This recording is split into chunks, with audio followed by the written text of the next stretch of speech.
I'm Warren Sharp of Sharp Football Analysis, and this is going to become your new favorite NFL betting podcast. Why? Well, because I've assembled a team of experts that's going to deliver some of our favorite bets and fantasy information for you, whether you're playing NFL or college football, so that you can not only get smarter, but also increase your bankroll over the course of the weekend. Tune into the games, have some fun, learn something, and make money while doing so. All of it's going to be here in this podcast. I can't wait to share it with you. So sit back, relax, and let's get this show started.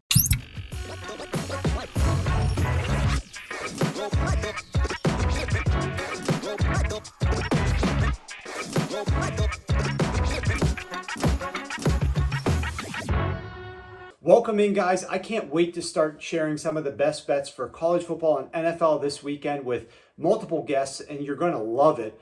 Before we do that, though, we are going to break down the Thursday night game. I'm recording this Thursday night in the 1 a.m. hour after having stayed up through the weather delay and watched the end of the Eagles-Cowboys game, and I've got some great insights that I'm going to be dropping momentarily.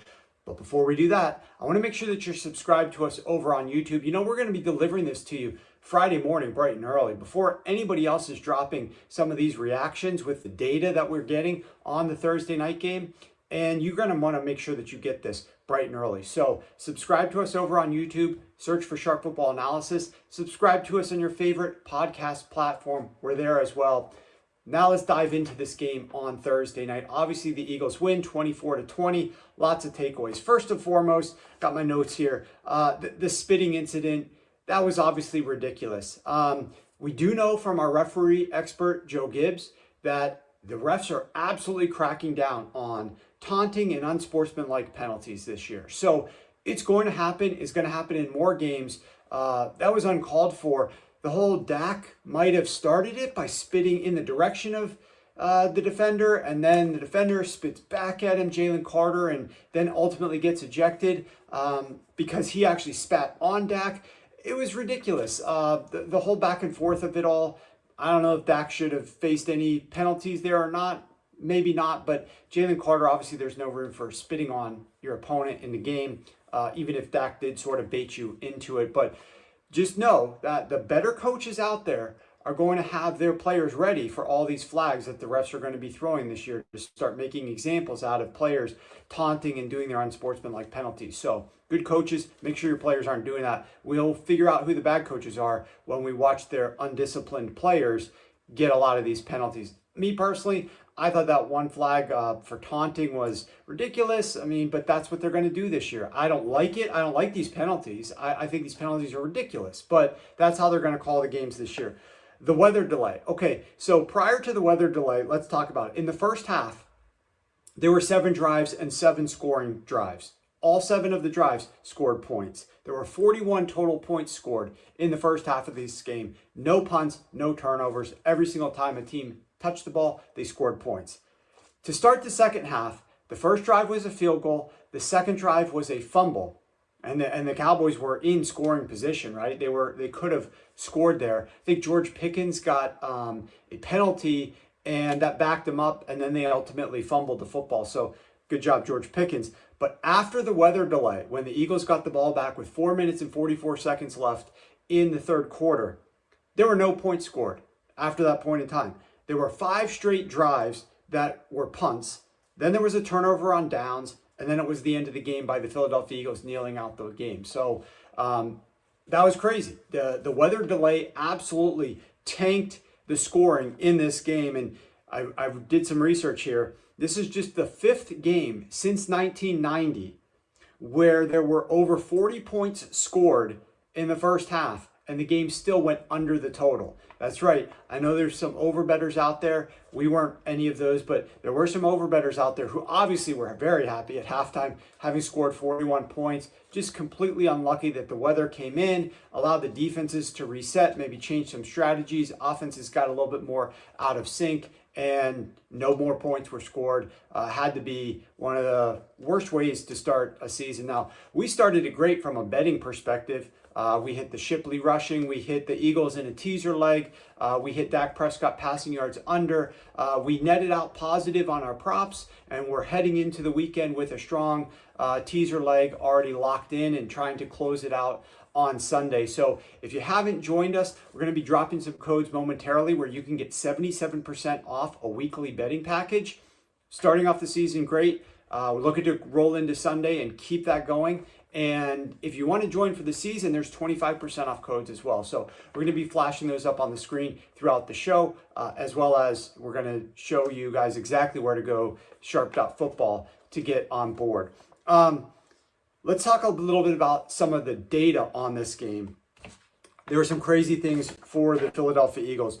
Saquon Barkley faced a stacked box on 67% of his attempts in his week 1 opener. This was more than 3 times the rate that Barkley faced last season at 21%, the highest rate that Barkley faced in a single game since 2019. He finished the game with just 33 yards on 12 carries against stacked boxes, averaging only 2.8 yards per carry, including 5 runs where he was stuffed at or behind the line of scrimmage. I'm going to talk a little bit momentarily about something that I'm excited to see from the Dallas Cowboys, and specifically Brian Schottenheimer. But keep in mind, number one, I have issues with the offensive coordinator for the Philadelphia Eagles calling so many runs when the defense was in a stacked box and just letting Saquon run right into that stacked box for nothing and just continuously repeating that over and over again. But credit to Brian Schottenheimer for stacking the box and anticipating that the Eagles might just run into it, and they continued to do it, and Barkley wasn't effective at all. On first down runs, Saquon Barkley averaged just 1.7 yards per carry on 11 rushes, an 18% success rate. Horrific numbers. This was a very uncreative offense by the Philadelphia Eagles. And a lot of people I posted a tweet out there that said, what do you guys think about the Philadelphia Eagles offensive coordinator? And the comments were he was good in the first half, but not so good in the second half. I didn't even think he was good in the first half. I am very discouraged by him. There's opportunities to make adjustments and fix some things moving forward. But I didn't think the Eagles offense coordinator was good in the first half. The Eagles did have 216 yards at halftime. That is obviously good. They didn't punt the ball at all. That was obviously good. But 51 of those 216 yards came on that bomb to Dotson. And they had a great, impressive scripted drive to start the game. But after that, it was just very safe passes to Dallas Goedert and Saquon Barkley. I mean, 7 of their 10 pass attempts in the first half were to Saquon Barkley or Dallas Goedert. They only threw the ball to three other times to 3 other players. Like they had 1 target apiece to those guys. Everything was just underneath stuff to Dallas Goedert or Saquon Barkley. And Jalen Hurts scrambling the football. He scrambled in for 2 touchdowns, averaged 8 yards per carry. Jalen Hurts was eluding defenders, hit that bomb to Dotson. Other than that, it was vanilla, basic, not creative from the Eagles offense coordinator. And then the second half was obviously even worse than that. They had to be bailed out by Vic Fangio's defense yet again, who had to account for the loss of Jalen Carter, number one, but also the poor play of Adoree Jackson. Adoree Jackson allowed 5 catches on 7 targets for 103 yards when he was the nearest defender, the most that he's allowed in a game since the 2023 football season. He was terrible last night against the Dallas Cowboys and CeeDee Lamb. So I thought Vic Fangio, great. The Eagles offensive coordinator, not so great. And on the other side of the ball, I was very impressed, and this is what I really wanted to share with you guys. I'm so excited about Brian Schottenheimer. So number one, they had a successful 2-minute drill. They scored points at the end of the first half on a well-managed 2-minute drill. That's something that Mike McCarthy would fumble all over the place and not hit consistently. Brian Schottenheimer, 1 for 1, hit it the very first time. Either they had great adjustments out of the weather delay, obviously slowed down the Philadelphia Eagles offense even further. I thought that they did a great job utilizing their time in a difficult situation for a first-time head coach to make some adjustments out of that weather delay. Defensively, though, I loved their ultimate strategy. They deployed zone coverage on all 33 of Jalen Hurts dropbacks in the game.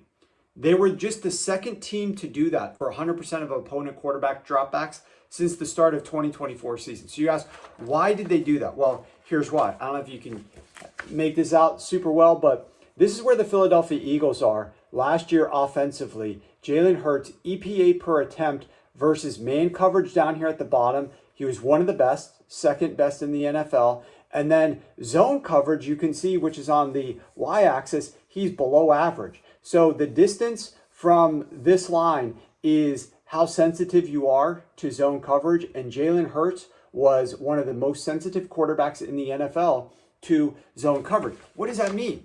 Well, here's the data on it. Last year, Jalen Hurts, when he was going up against man coverage, averaged 9.9 yards per attempt, best in the NFL out of 42 qualifying quarterbacks. Third best in success rate at 52%, and third best in EPA at plus 0.36. But when he played zone coverage last year, 20th in yards per attempt, 9.9 dropped down to 7.6. 31st in success rate. His success rate dropped from 52% down to 41%, and EPA dropped from third best at plus 0.36 down to 29th at minus 0.03. So my guess is Schottenheimer is looking at the data, sees this in there, decides that we're going to go 100% zone on Jalen Hurts dropbacks, and it absolutely worked to slow the Philadelphia Eagles passing attack down, knowing that Jalen Hurts struggles against this. So multiple things here that we saw the Dallas Cowboys do that most teams were not doing against the Philadelphia Eagles. A new strategy based on data from last year. They stacked the box on Saquon Barkley. They played nothing but zone coverage. These are things that weren't happening to the Eagles last year that most teams didn't do defensively. And the Cowboys tried them out and had success in limiting the Philadelphia Eagles to just 24 points and giving their offense an opportunity. If CeeDee Lamb holds on to some of these balls, they are going to be able to potentially win that game. So tough loss for the Dallas Cowboys and for CeeDee Lamb. Dak Prescott, I thought, played really well. It was a fun way to start the season, but just a really bizarre way to start the season as well. I've not seen a game that was that strange, I think, for a long time, where you get the player ejected, you get the weather delay, you get all the points, then the no points. It was a crazy way to start the season. Fortunately, it was a winning way for us, and we're looking forward to get you guys more winning bets throughout the course of the show. So let's dive right into it. The NFL season just kicked off, and if you want to win with us, here's your chance to jump on board. We're giving you an exclusive deal. Take 77% off any of our weekly betting packages. Use code SHOW77. You want to get in early. Last year in week 1, we went 29-14. That's a 67% win rate, with a $100 better profiting nearly $2,000 in just the first weekend of the season. So don't wait. Head to sharp.football and use code SHOW77 to take 77% off any of our weekly betting packages.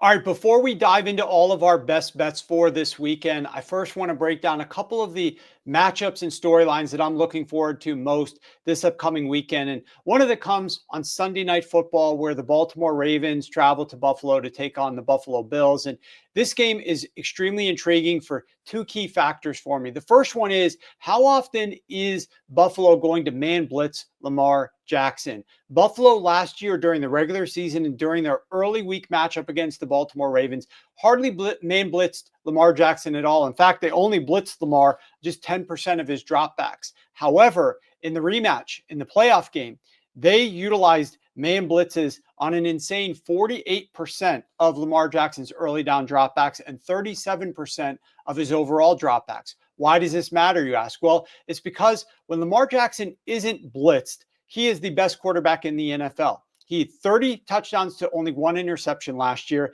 He averages 8.9 yards per attempt. He's absolutely incredible when you don't blitz him. But defenses have figured out that when you blitz him and play man coverage behind it, this offense becomes very mortal. His yards per attempt drops all the way down to 6.5. And when the Bills used man blitzes against Lamar in that playoff game, Lamar averages 2.4 yards per attempt on 10 pass attempts, 10% success rate. That was 1 out of 10 passes were actually graded as a successful pass attempt. So they really took advantage of using that new scheme in the postseason game. Will they try to do the same coming out the gates week 1? Keep in mind, the Buffalo Bills have a very easy schedule the rest of the way. This is one of their hardest games on the schedule. They've got one of the easiest schedules of any team in the NFL. They could stand to lose this game. They'll win probably more games than Baltimore might otherwise, because Baltimore's schedule is definitely more difficult than Buffalo's the rest of the season. And they could then unveil this again in the postseason if they so desire. Or will Sean McDermott go with what worked before, try to go for that number 1 overall seed in the AFC and ensure that he puts his best foot forward to try to win this game?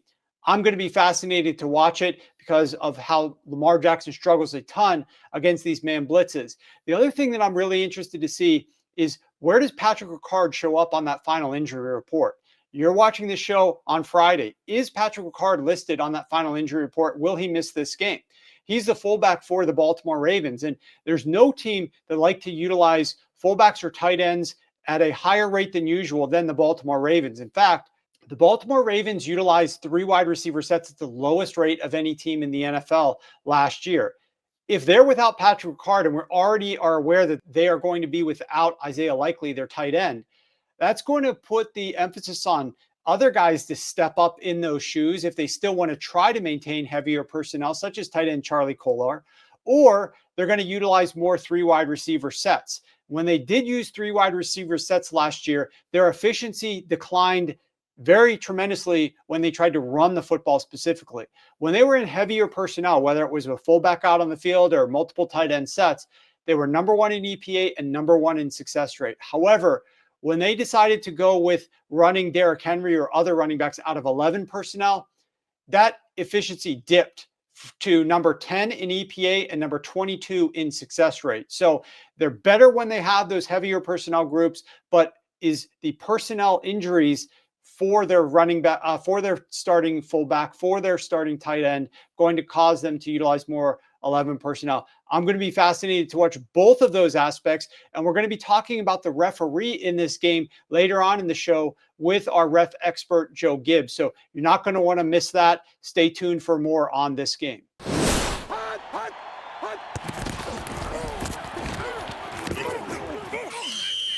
All right, next up, I want to talk real quick about Patrick Mahomes and the Kansas City Chiefs down in Brazil taking on the LA Chargers. And there's something about this game that has me fascinated to watch it, and it's the performance of Patrick Mahomes this preseason. You see, unlike a lot of other quarterbacks, Andy Reid, the Chiefs head coach, likes to play Patrick Mahomes in the preseason and try to work on some of the things that they're going to be utilizing during the season.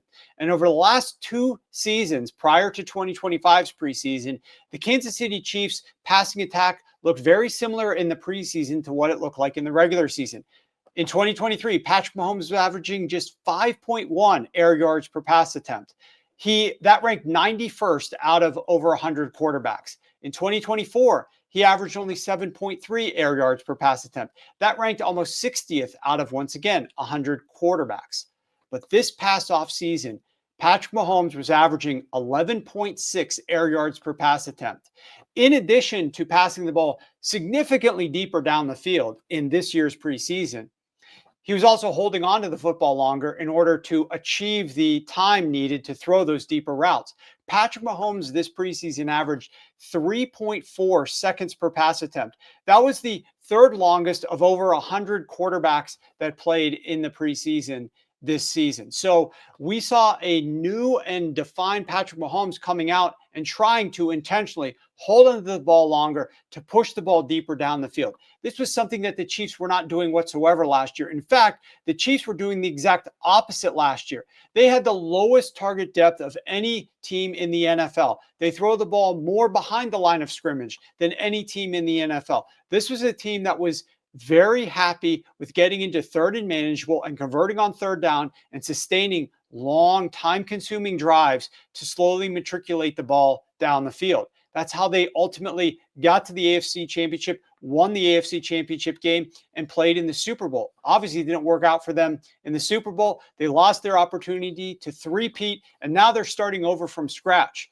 But what I'm seeing from Patrick Mahomes this preseason tells me a little bit of some of the whispers that have been coming out of KC that those might be legitimate. And that is that this Chiefs offense is absolutely looking to get a little bit more aggressive and explosive down the football field.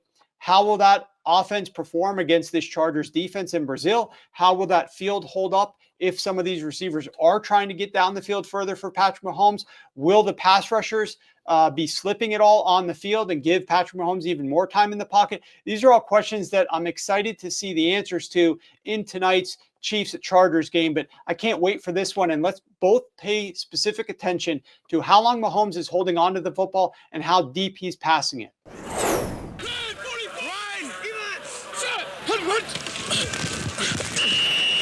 Now joining me is our college football betting expert, Ryan McCrystal. You can find all of Ryan's game previews over at sharpfootballanalysis.com. Ryan, you started the season really hot, 4-1 so far with your college football betting recommendations. And you tend to always start the season hot. You're going to give us some of your favorite bets for this upcoming weekend momentarily. But before we dig into that, talk to me a little bit about what is it about your process that allows you to get such a head start on the betting markets and typically start the season out very quickly?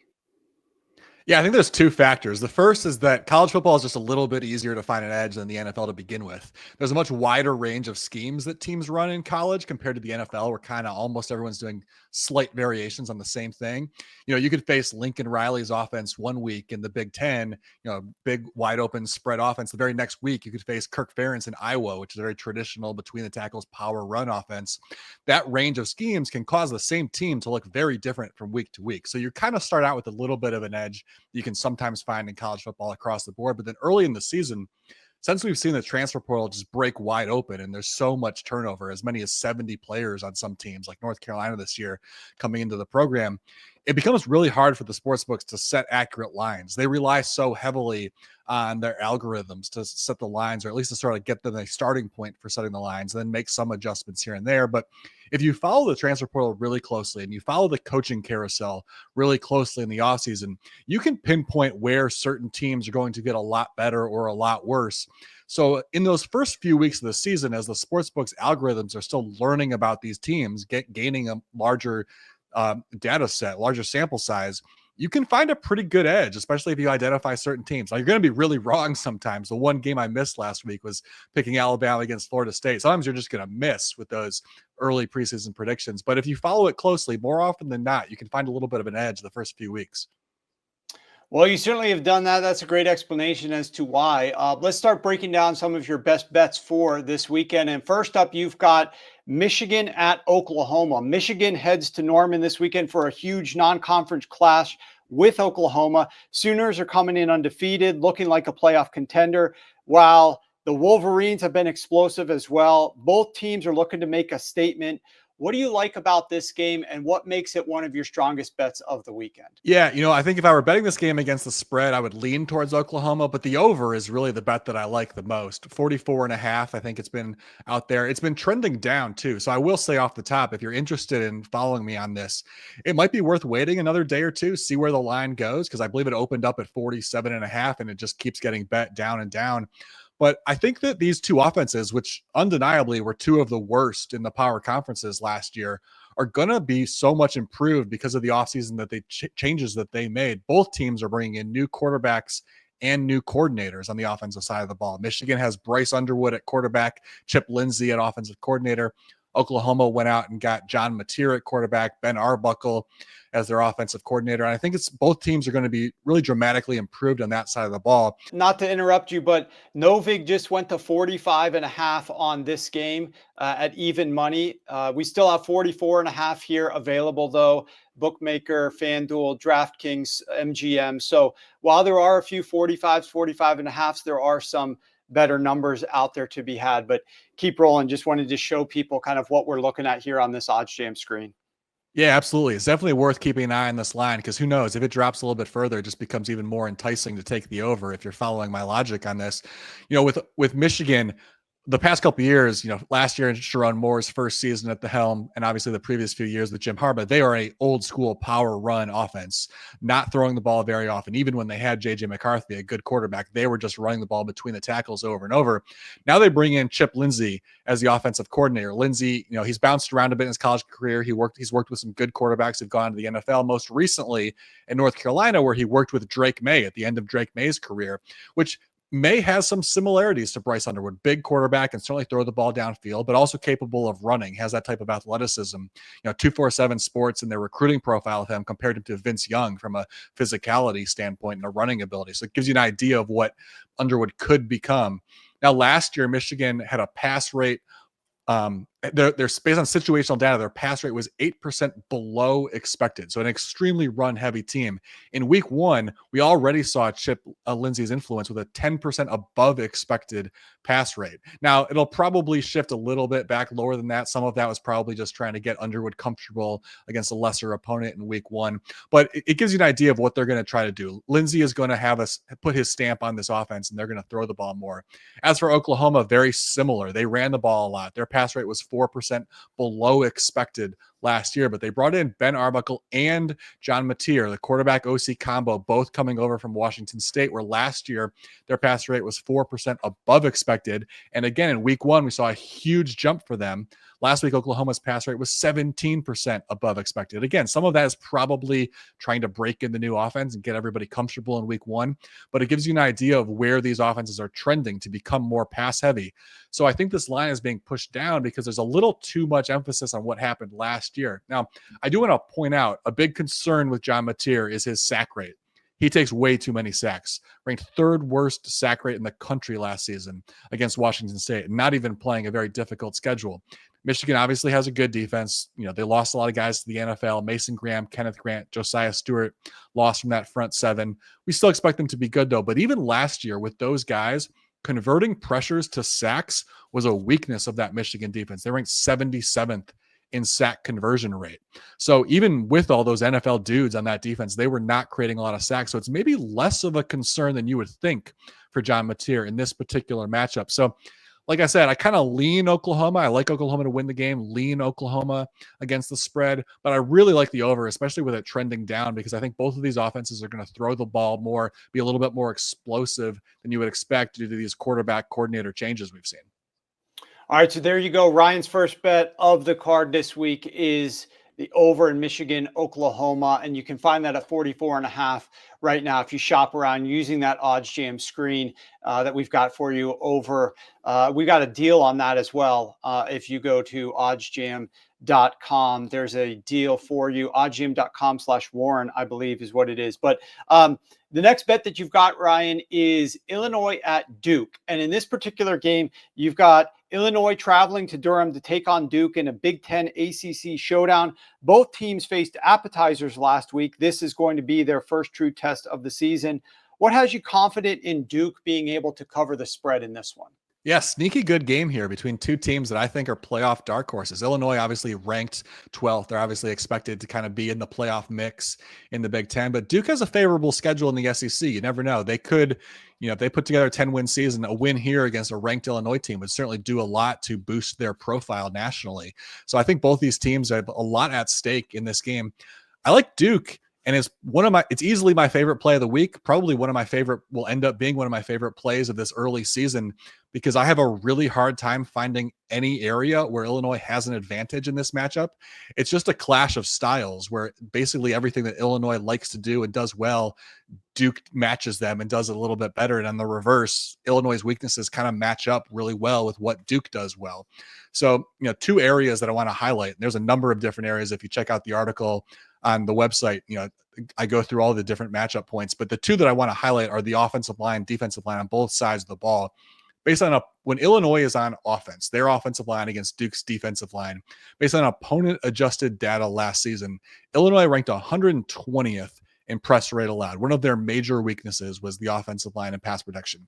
Duke's defense, which returns 3 of its top 4 pass rushers from a season ago, they ranked 14th in pressure rate generated. This was a very strong pass rush going up against a very weak offensive line in pass protection. Now, Illinois returns all of their starters from last year's offensive line, so maybe there's some growth, But you can't take a terrible pass protection unit and make them a good unit just by coaching them up in the offseason. To flip a unit like that, like we see some teams do in recent years, you got to dip into the portal, and Illinois didn't do that effectively. So that's going to be an obvious advantage for Duke. Now, on the other side of the ball, looking at the same stat, Duke's offensive line ranked 8th in opponent adjusted pressure rate allowed, and Illinois' defense ranked 83rd in opponent adjusted pressure rate generated. So again, Duke is going to dominate on both sides of the ball in the trenches. Also got to mention Duke got a big upgrade at quarterback. They went into the portal and made a big splash, adding Darian Mensah from Tulane. One of the biggest surprises of the transfer portal season, to see a program like Duke go out and get one of the big names in the portal. That should be a big upgrade, make them a little bit more of an explosive offense than they were last year. So I see a lot of areas where Duke has an advantage, specifically in the trenches. So I like Duke to cover this spread as the underdog, probably even win outright. Well, there you go. And if you go back, you can put the Odds Jam screen back up on the board. I just want to call this to people's attention that if you look here, Novig has got the best line on this one, +3.5, -121. Hard Rock's at -25, FanDuel's at -22 for that 3.5, and other books just have the 3. So if you're looking to place the bet there, that is the best line, and we're going to have a great deal for you guys to sign up for Novig if you're interested at the end of the show. So Ryan, that's a great breakdown. You got 2 bets this week. Some weeks you might have 3, some weeks you might have 2. You're 4-1, as we mentioned at the top of this segment. You're on a roll. You've got it over. You've got an underdog. Let's hope that Duke wins outright. Maybe sprinkle a little bit there on the money line, pulls the upset at home over Illinois. We're looking for another great season out of you. It was great last year. This year's show is going to be more improved and even more fun, in my opinion. So thanks for sticking around with us another season, and we're looking forward to getting all your great insight all year long. As a reminder, make sure that you guys go over to sharpfootballanalysis.com, where not only can you read the detailed write-ups that Ryan has for these 2 games, he's also going to continue to be dropping more games and analysis over at sharpfootballanalysis.com throughout the course of the rest of the weekend. So for more college football betting insight, you can find Ryan's written work over at sharpfootballanalysis.com. Now joining me is our fantasy football expert over at sharpfootballanalysis.com and loyal member of the Sharp Prop Squad, Rich Hribar. You can find all of Rich's insanely great fantasy analysis over at sharpfootballanalysis.com. Rich is going to be joining us this year, giving us a few player props or some other bets that he likes each week in the NFL season. And we're going to start off with a guy that's near and dear to a lot of people's hearts, and that's James Conner. James Conner has been the heartbeat of Arizona's offense, grinding out tough yards and keeping defenses honest. Against a defense like the Saints that struggled to stop the run, you like James Conner to eclipse his rushing total. What has you so confident in this one, Rich? Yeah, absolutely. James Conner still a very effective and efficient player, which you always love when betting player props. You're just not relying on volume of getting there.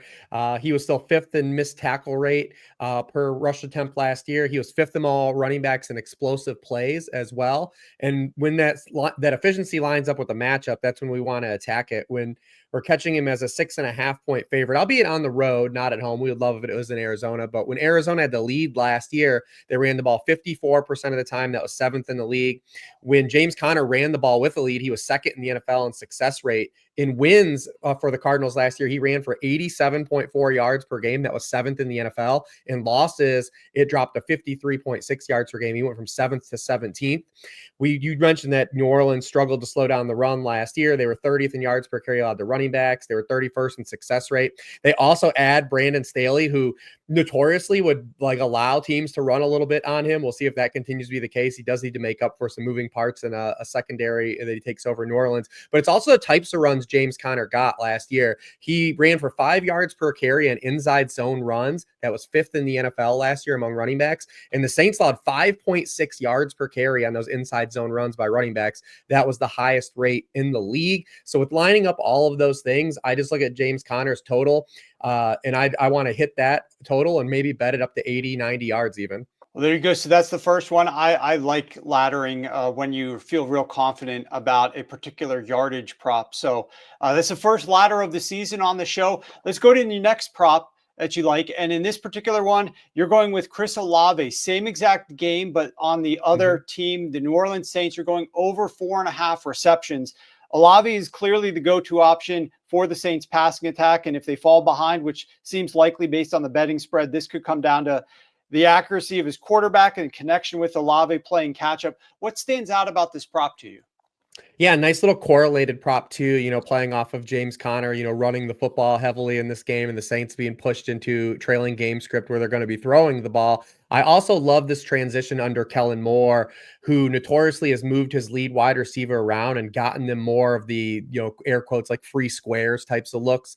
And we already saw evidence of that a little bit in the preseason. To this point in his career, when Chris Olave has played in the slot, he's been targeted on 28% of his routes. He's over 2 yards per out run. This is a reception prop, not necessarily an efficiency-based one here. So we're just looking at those targets.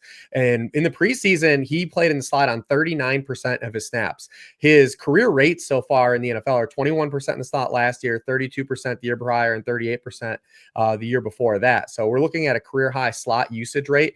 And when he was in the slot this preseason, he was targeted on 37% of his routes. So we're looking at a lot of those first read targets, getting a lot of those targets that come with a high level of success rate and efficiency, no matter who the quarterback is.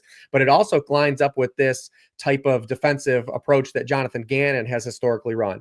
Arizona and Jonathan Gannon from his Philadelphia days, he loves to play a lot of zone coverage. He loves to give up short completions, come up and make tackles. As a byproduct of that, Arizona has actually allowed the 12th most receiving receptions per game to slot receivers since Jonathan Gannon's been in the NFL. They were 8th in slot rate of usage last year, or 8th in zone rate usage defensively last year. 41% of all receptions that they allowed to wide receivers last year were from the slot. That was the 11th highest rate in the NFL. And if you're worried about Spencer Rattler, who famously had to quote, "If I'm in the game, my job is to get Chris Olave the football." In his one game he played full with Chris Olave last year, caught 8 passes of 14 targets, over 100 yards. We don't really care about the yardage. We just care about the volume here. But everything kind of lines up here to make a correlated play off of our James Conner bet for Chris Olave to stack some receptions in this game. Yeah, and that makes a ton of sense. And also your logic, therefore, with the way that Gannon plays defense is why you decided to go receptions as opposed to yards, which is an important distinction that we always look at when we're betting player props. Is like, what exact market do we want to attack? We think a player's in a good situation based on game state potentially and other factors, but what's the market that we want to attack that might have the most value? And speaking of value on this particular one, if we bring up the odds screen one more time, I showed it here, but you could see that Novig has the best line. When you're looking at your odds jam screen, you could see which book has the best odds here. And right now, Novig, if you want to bet over 4.5, that's plus 102, which is better odds than any other book that's out there. And keep in mind, we got a special that we're going to get to a little bit later with Novig, but you can get 10% off your first purchase, up to $100 savings if you use code Warren over there at Novig. Just download their Novig app and use code Warren. So great value on that particular one. Now let's go to a different game, Rich, and we're going to talk about Brenton Strange. And this is playing on the team and the new coach and the play caller that I've been the most fascinated with in terms of what I think he can do to elevate an offense. And obviously we're talking about the Jacksonville Jaguars. And so Brenton Strange is the guy that you like. And here we're going to go yards, over 27.5 receiving yards. He's becoming a bigger piece of Jacksonville's offense quietly, especially on third downs and off of play action. And the defenses are now going to be focused a little bit more on those outside receiving threats, obviously, with Travis Hunter being there on the outside as well. So we might have some more opportunity for Strange to work inside the field. What do you think about Brenton Strange, and what has you looking towards the over on his yardage prop? Yeah, I love this game environment, and I expect the Jaguars to be, more of a pass-heavy team due to their backfield ambiguity. Also, it lines up with where Carolina's also kind of allocated their resources this offseason. They've spent a lot of money on the front seven this year, but not made a lot of changes on the back end. Their only addition in the secondary was Trayvon Moehrig from the Raiders, and they still brought back their defensive coordinator from a year ago. But what we're really excited about Brenton Strange is not only are the Jaguars going to throw a lot, they don't really have an established established wide receiver 3. Dyami Brown did not play a lot with the first team in the preseason. They may not have been happy with his performance either, making the late 11th hour trade for Tim Patrick with the Lions.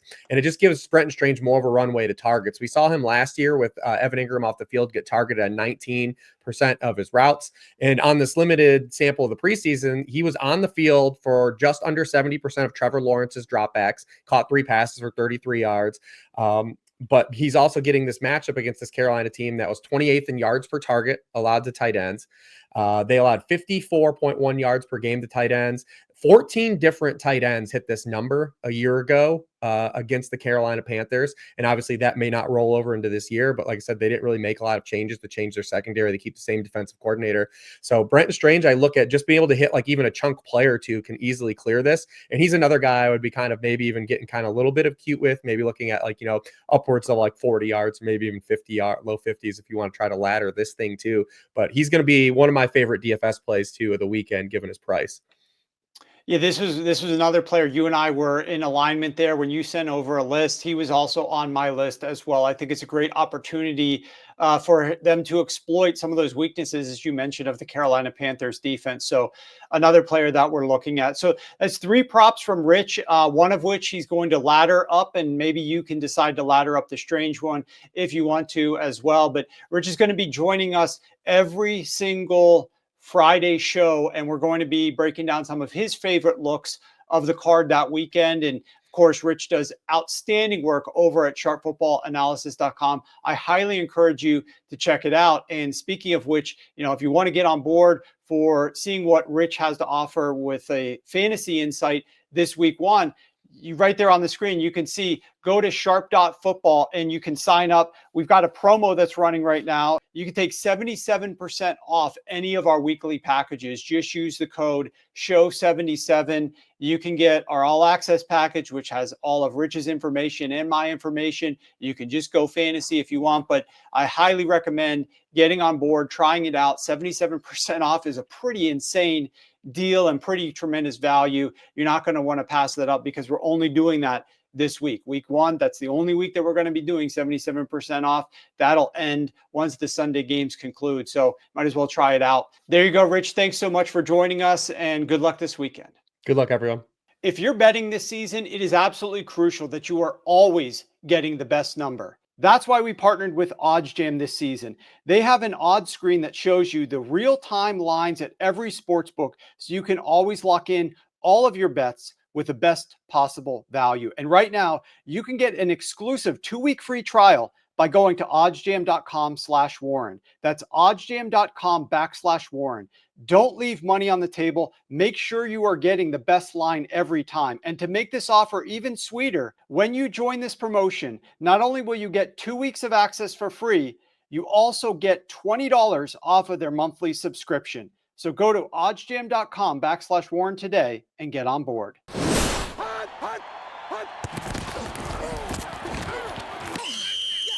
All right, now joining us is referee expert Joe Gibbs. You can find all of Joe's ref previews and insight written up weekly over at sharpfootballanalysis.com. And Joe, before we get into some of the games that stand out to you this week, one of the key points of emphasis the NFL is looking to introduce and made mention of over the course of the offseason is unsportsmanlike conduct penalties and taunting. Talk to us a little bit about what we can expect this weekend during the games and why these penalties could be a big factor. Okay, so those 2 penalty categories kind of saw an uptick at the end of last year. It bled over into the offseason, and here we are 5. The NFL has this thing about, it's very abstract, the whole thing.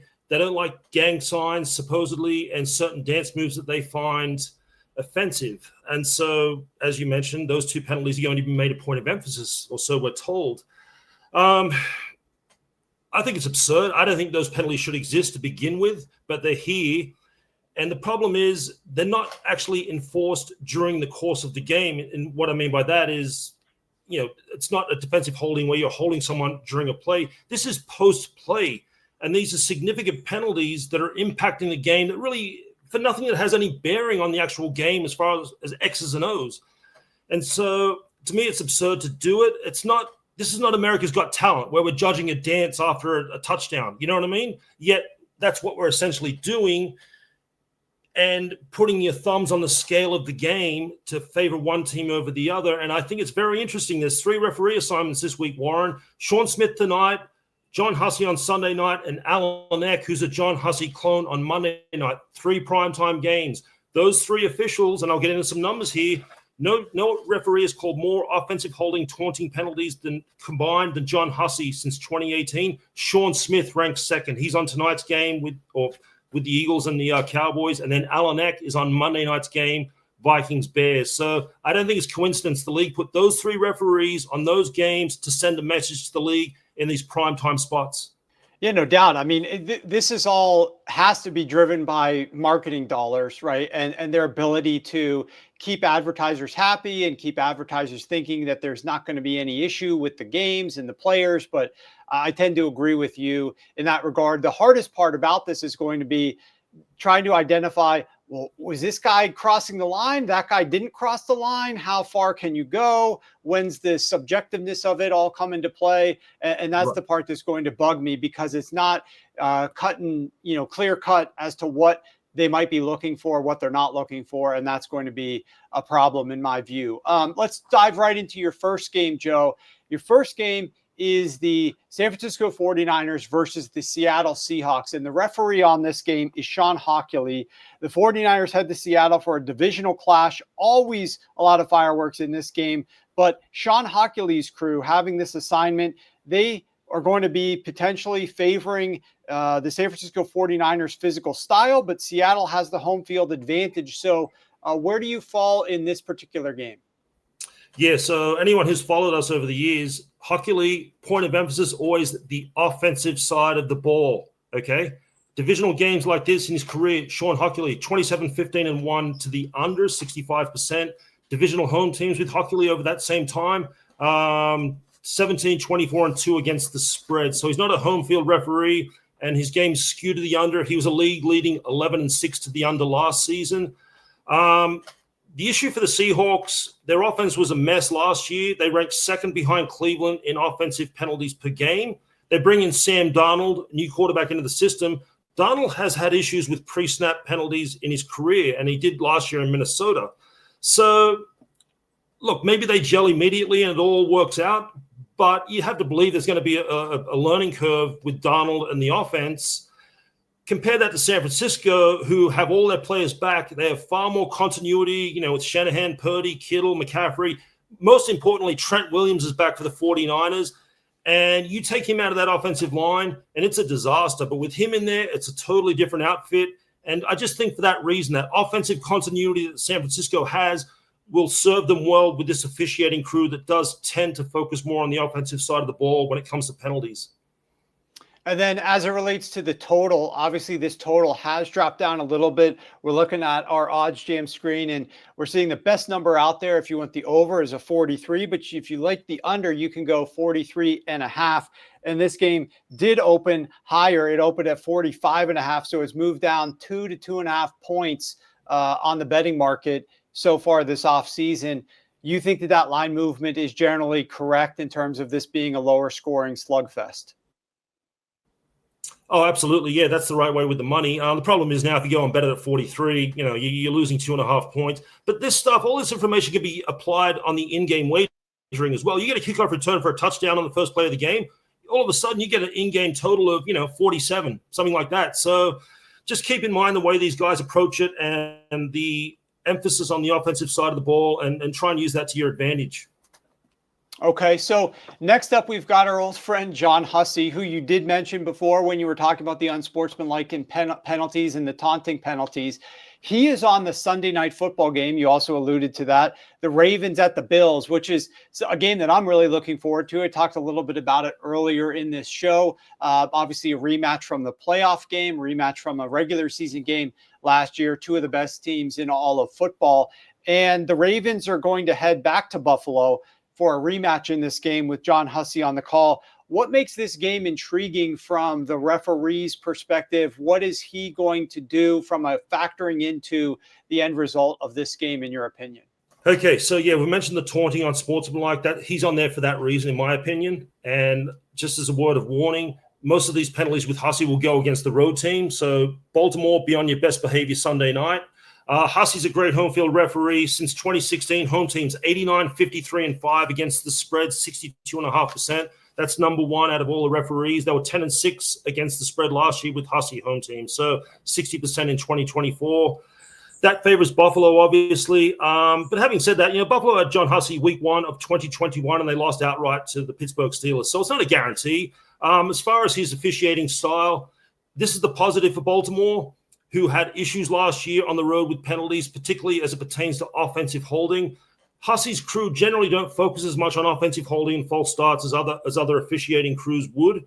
So that does, in theory, help Baltimore in this game. I'm like you. It's just going to be a great game. My gut says Baltimore. I don't. Maybe I'm in the minority here.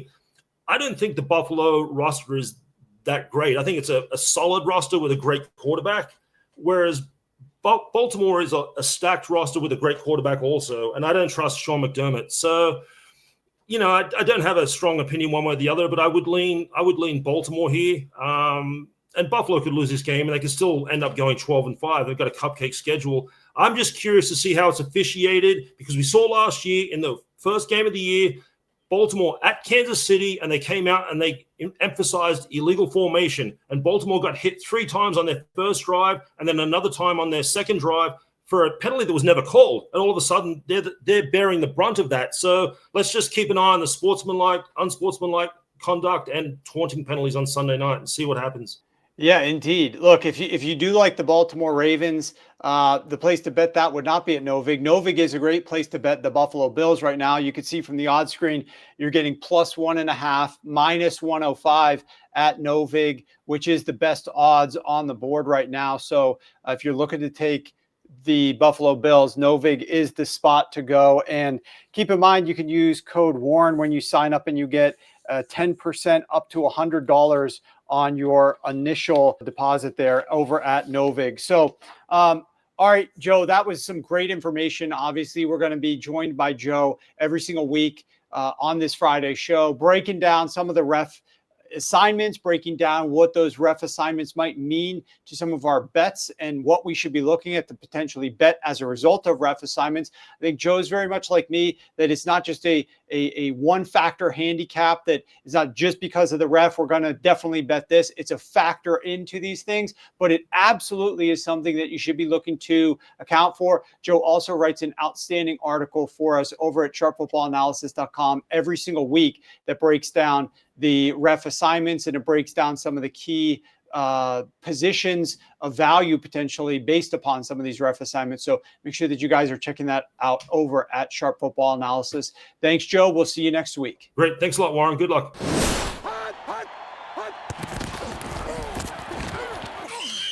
Today's show has been outstanding. I hope you're going to agree. This will be your favorite NFL betting podcast as we roll into the weekend, giving you outstanding insight and best bets from 3 of our esteemed experts in college football, NFL, player props, referees, the works. And we've got a lot of bets for you every single episode, but we're going to conclude each episode with my turn. And this is my Novig value of the week. And for that, we're going to turn to the rushing props market, and we're going to look at Baker Mayfield. And Baker Mayfield, his rushing prop number right now at Novig is 13.5 -106, which is a better value than 12.5 for -150 at a couple of these books, and certainly better than 14.5 -105 or 106 at a couple of the other books. So Novig has outstanding value on Baker Mayfield's rushing prop. Now, he's exceeded 13.5 rushing yards in 11 games last year. The games that he didn't exceed it were primarily against teams that didn't get a whole lot of pressure. We're talking a couple of games against the Carolina Panthers and a game against the San Francisco 49ers, teams that were ranked number 31 and 32 in pressure rate on early down dropbacks. That, in my opinion, is going to change up here because the Atlanta Falcons, who he's going up against, have Jeff Ulbrich, who's a new defensive coordinator. And Jeff Ulbrich, when he was with the Jets where he was the last 3 seasons, ranked number 4, number 5, and number 6 in pressure rate on opposing quarterbacks. Now, those are rates that are much better than what the Falcons were performing last season, but I think Ulbricht is going to figure out a way through new personnel that Atlanta's added through the draft, as well as through his own scheme to try to get more pressure on quarterbacks, and especially Baker Mayfield in week 1. Now, Baker Mayfield does have a tendency to scramble more when he plays in the road. In fact, if we're looking at this number of 13.5, well, Baker played 8 road games last year, and he exceeded this number in 7 of the 8 games. In fact, in those 7 games he went over, he hit 20 plus rushing yards in every one of those games. And it's in large part because it's easier to get a little bit of pressure when you're playing at home and you're the defense, and Baker is on the road. As the road quarterback, it's harder to hear the snap count, it's harder to communicate, and so defenses have a little bit of an edge when they're playing at home. That's why Baker Mayfield is going to probably get a little bit flustered in the pocket. In addition, he's playing without his left tackle, Tristan Wirfs. That's going to cause him to potentially scramble a little bit more frequently and run. Because remember, Baker Mayfield's not the type of quarterback that's doing designed runs very frequently. He's more so dropping back to pass and scrambling with the ball. Then you take into consideration some other factors that are at play here. And one of them is going to be that Baker Mayfield is down several of his wide receiver options. Baker's going to probably want to get some of his younger receivers a little bit more involved, but there will be times that there's a communication issue and they decide that they need to scramble a little bit more.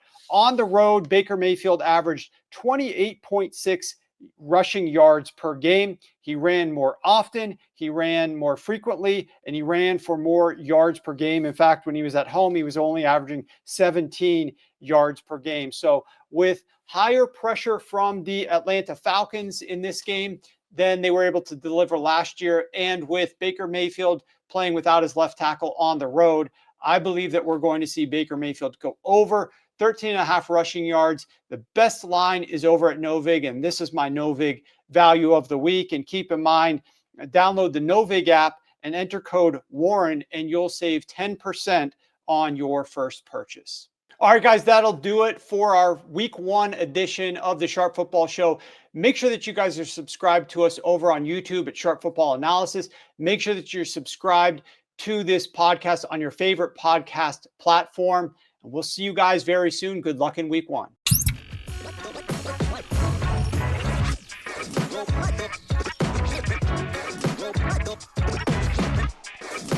Go,